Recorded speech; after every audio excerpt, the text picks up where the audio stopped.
반갑습니다. 7월 8일 금요일 큐티 스케치 시간입니다.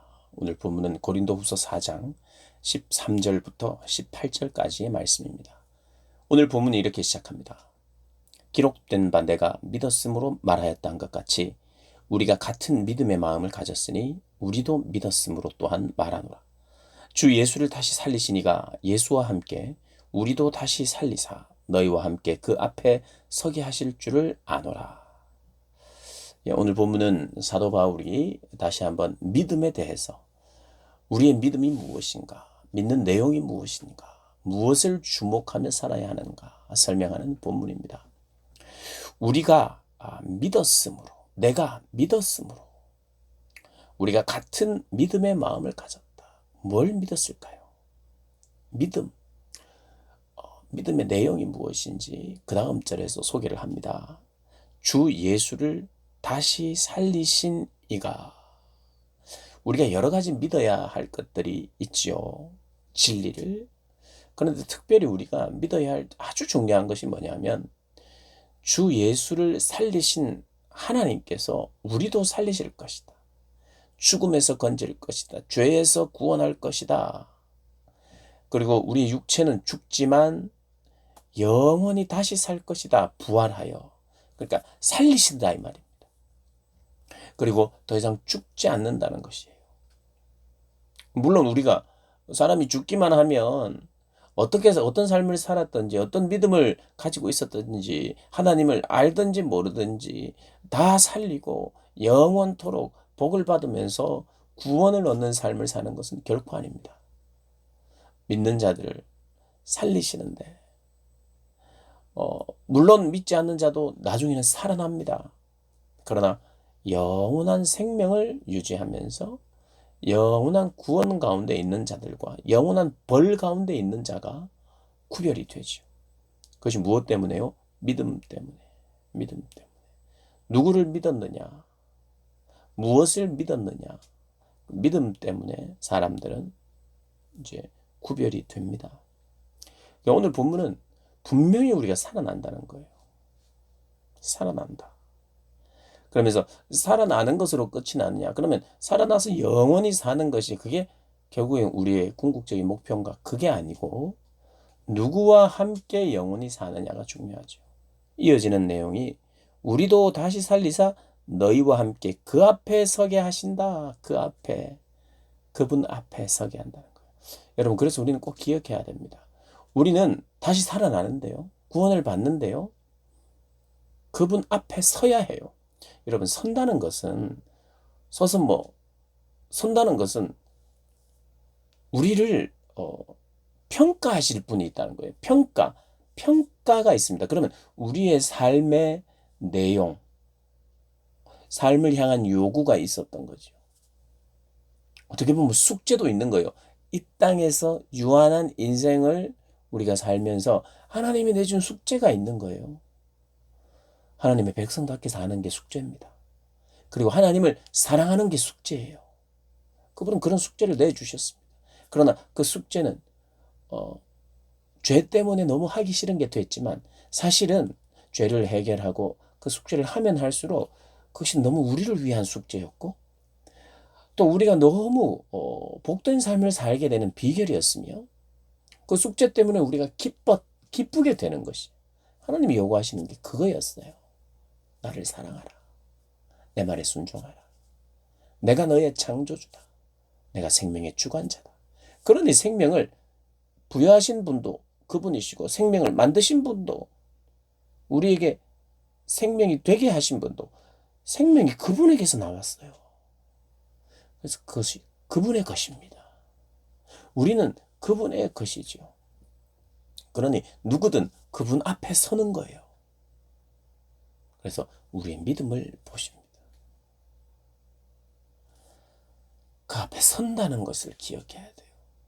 우리는 그냥 우리 예수님 믿으면 믿는다는 게 무엇인지 그래서 중요해요. 무엇을 믿느냐? 나는 다시 산다. 나는 행복하게 산다. 이것만 믿는 게 아니라 그분 앞에 서야 하는 것을 믿어야 돼요.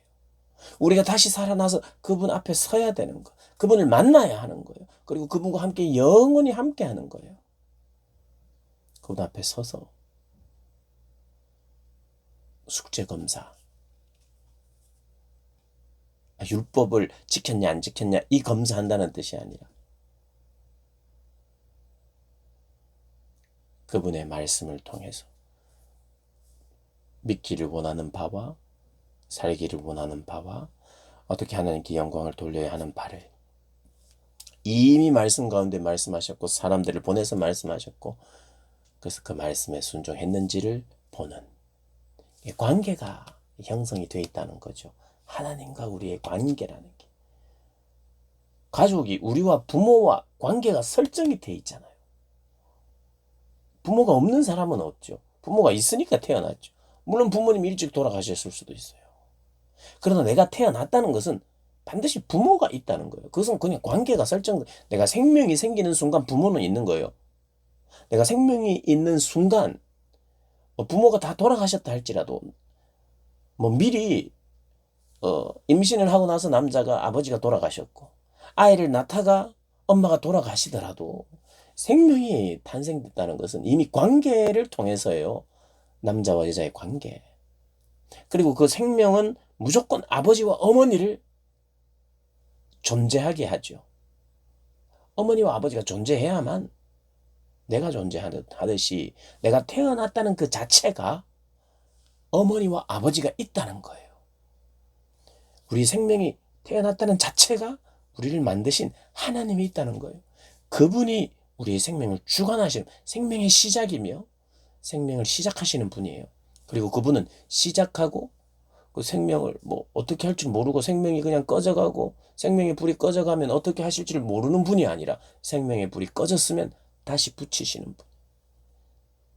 생명의 시작이시고 생명의 근원이시고 그래서 죽었던 생명도 다시 살리시는 분이라는 거예요. 살리셔서 그분 앞에 서게 하는 분이라는 거예요.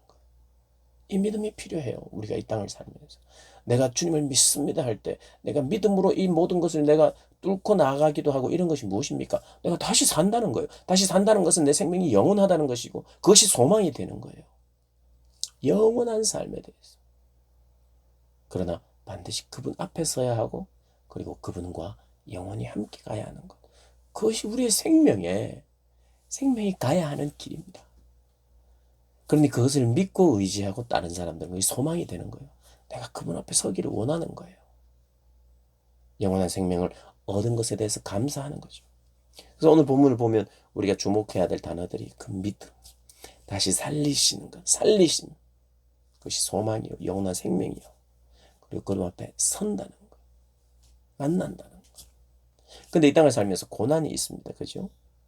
낙심할 상황이 많이 생긴 사도 바울에게도 있었고 믿는 모든 자들에게 이 땅을 살면서 낙심할 만한 상황이 생겨요.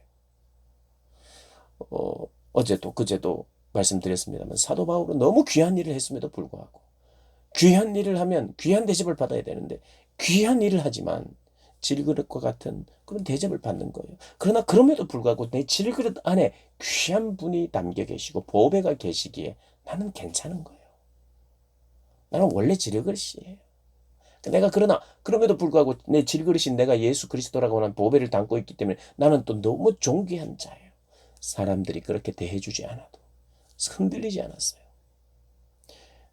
사람들이 그렇게 대우해주지 않고 핍박이 있고 이런 것이 나에게 낙심이 될 수 있는 잠시 낙심일 수 있어요. 그러나 금방 그런 낙심하지 않을 수 있는 길이 있는데 우리의 시선을 믿음에 고정하고 우리가 주목해야 되는 게 있어요. 그런 믿음의 내용, 그분 앞에 선다는 것과 영원한 삶이 있다는 것과 다시 산다는 것과 여기에 주목하는 거예요. 그래서 오늘 18절을 보면 17절을 보면 우리가 잠시 받는 환난에 경한 것이 지극히 크고 영원한 영광에 중한 것을 우리에게 이루게 함이니 18절 우리가 주목하는 것은 보이는 것이 아니요. 지금 내가 겪는 그 어려움이나 사람들의 그런 어떤 대우나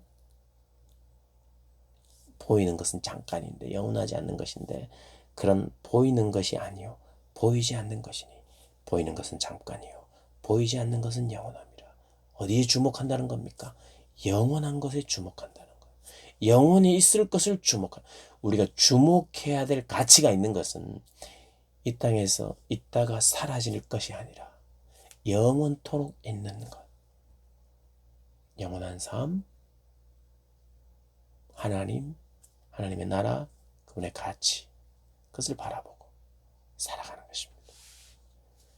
여러분, 그래서 우리가 무엇을 주목하며 살아야 될지. 주목하지 못함에 있어요. 모든 문제는, 모든 갈등은, 죄의 유혹은, 죄에 넘어가면 주목해야 할 것을 주목하지 못함에 있다는 거 꼭 기억하시고, 여러분, 우리가 신앙생활을 하다가 좌절할 때도 있습니다. 그리고 내가 어둠을 찾아 들어가기도 하고 죄에 걸려 넘어지기도 합니다.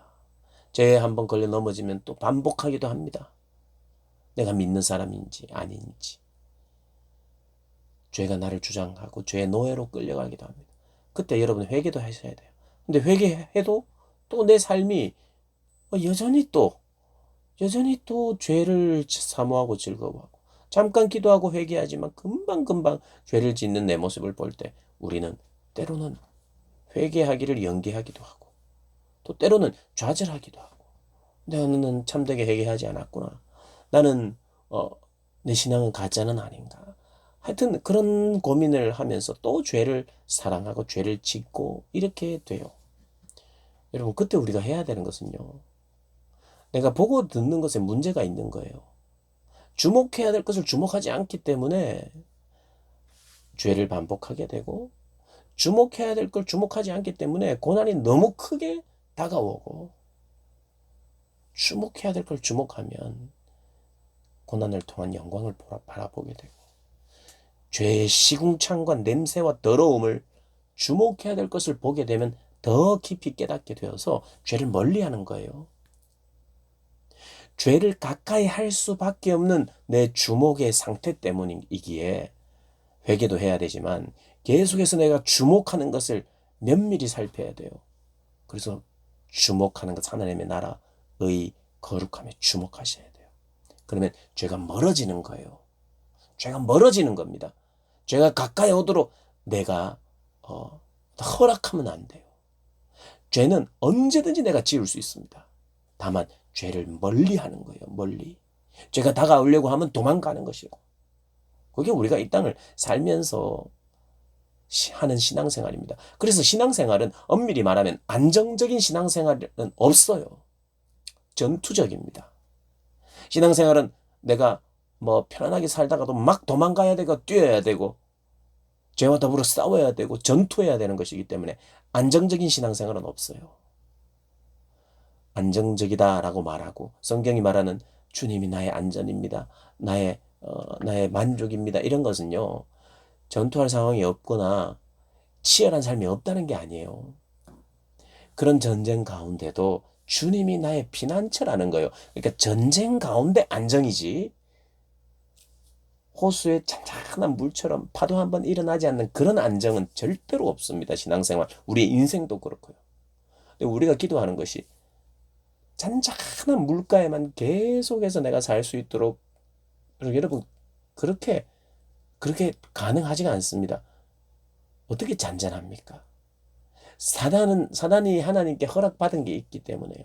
그리고 우리가 그 사단의 죄를 지음으로 말미암아 죄의 권세가 있기 때문에 언제나 사단이 원할 때 풍랑을 일으킬 수 있습니다. 하나님의 허락하네. 우리가 넘어지는 것은 풍랑 때문인데, 우리를 넘어뜨리려고 하고 또 하나님과 멀어지게 하려고 하는 사단의 지금 역할이 지금 여전히 있는데, 우는 사자와 같이 삼킬 자를 두루찾고 있는 상황이란 말입니다. 그러니 잔잔한 삶을 살 수도 없고 추구해서도 안 되고, 언제나 사단이 파도를 일으킬 수 있다는 걸 기억하면서 막 흔들릴 때 주님을 바라보고 주목하면서 그 안에서 안정을 찾는 거죠. 그래서 사나운 풍랑이 몰려와도 나는 주님 때문에 안정을 찾습니다라고 고백하는 거지. 그냥 막 아무 일도 없어요, 평안해요, 나는 내가 느끼기에 너무 만족스러워요, 주님 때문에. 그건 한번 다시 생각해 봐야 됩니다. 주님 때문에 내가 가지는 안정은 잔잔함이 계속 유지되는 것만을 말하는 게 아니에요. 잘 기억하시고요. 죄가 막 가까이 오려고 합니다, 우리에게. 잔잔할 수가 없어요. 그때 멀리하고 주목해야 될 것을 계속해서 주목하면 죄가 멀어지고 악한 것들이 멀어지고 거룩함과 또 하나님 기뻐하시는 일들로 우리가 더 채워지고 그러면 더 거룩해지고 더 거룩하로 나아가서 더 깊어지는 그런 신앙생활을 하게 되는 거죠. 우리가 그런 삶을 살기 위하여 주목해야 할 것에 주목하시는 여러분들 되시기를 주님의 이름으로 축복합니다.